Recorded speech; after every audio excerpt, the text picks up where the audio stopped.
Welcome back. Our next guest has a leading role in dealing with one of the most immediate challenges facing the country right now, the fallout from a foreign cyber attack that crippled parts of America's fuel supply. Today, the largest pipeline in the nation is resuming operations after being knocked offline for nearly a week. At least 12,000 gas stations along the East Coast reported being out of fuel after fears of a gas shortage led to panic buying. The Russian group behind the hack claims it is non-political and was demanding a ransom for stolen files. Joining us now, U.S. Secretary of Energy Jennifer Granholm. It is great to see you. Thank you for being on the show this morning. Before we get an update on the specific attack and where that stands right now and your advice for Americans, especially those who might be hoarding gasoline still, what do you know about any potential additional attacks on the horizon? Well, here is the thing, Mika, and it's one of the reasons why the president signed an executive order yesterday on this. There are attacks all the time, every day. There are attempts to penetrate these critical systems.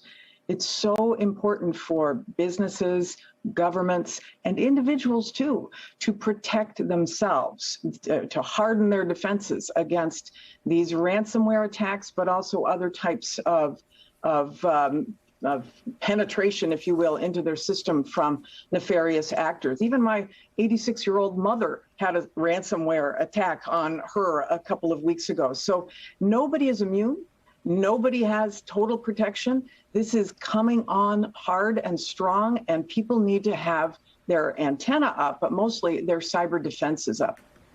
Secretary Granholm, it's Willie Geist. Good to have you on this morning. I think a lot of people were alarmed by the ease with which this group was able to shut down an entire pipeline that provides almost half the gas to the East Coast of this country. What's being done internally to prevent these from going further? Most experts agree this is kind of the future of war, where a bad actor, not even a state actor, a bad actor could come in, send an email to somebody at a company, they open an attachment and shut down a gas pipeline or cripple the economy. Yeah, let me just be clear. The ransomware attackers did not actually shut the pipeline. They demanded ransom for having stolen some information. Stopped the flow of gas and oil. Right. It was the company that decided, out of an abundance of caution, not to further spread this ransomware attack, who chose to close it down. However, this executive order, this is an example of why the president issued this executive order yesterday. It makes a big contribution toward modernizing our cybersecurity defenses by protecting at least the federal networks. But mostly the infrastructure that we have is privately operated. And this is why any entity now that is doing business with the federal government, whether it's an infrastructure-related entity or any other contractor doing business, will have to up their game on their own cybersecurity and make sure their supply chains also are secure.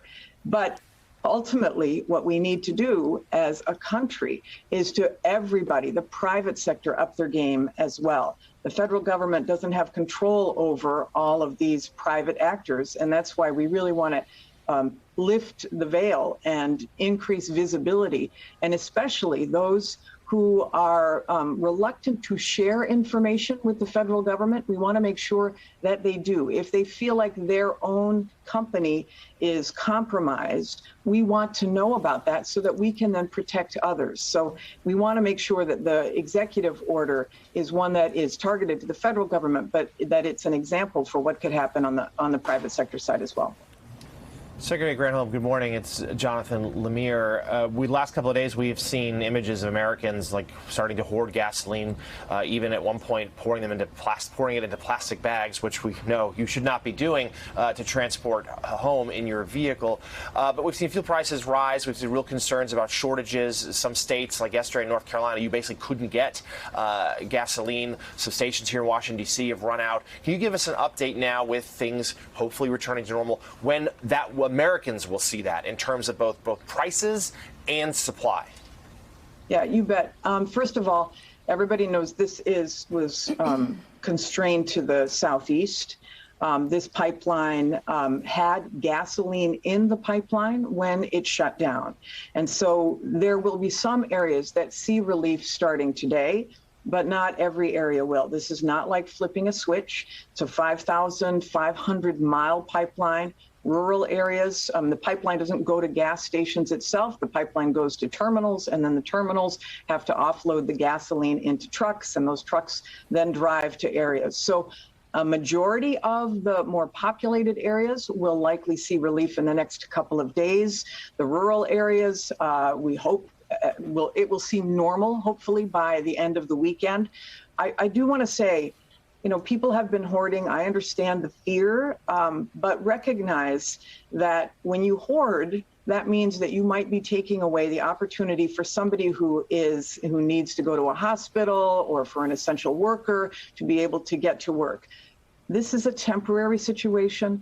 Nobody needs to take on more than what they absolutely need. We've been in a situation over the past year where people have telecommuted, et cetera. Everybody needs to know that the situation will return to normal in just a couple of days as the gasoline gets through the pipeline and then through the system. Energy Secretary Jennifer Granholm, thank you very much for being on the show this morning. We'll be following this developing story.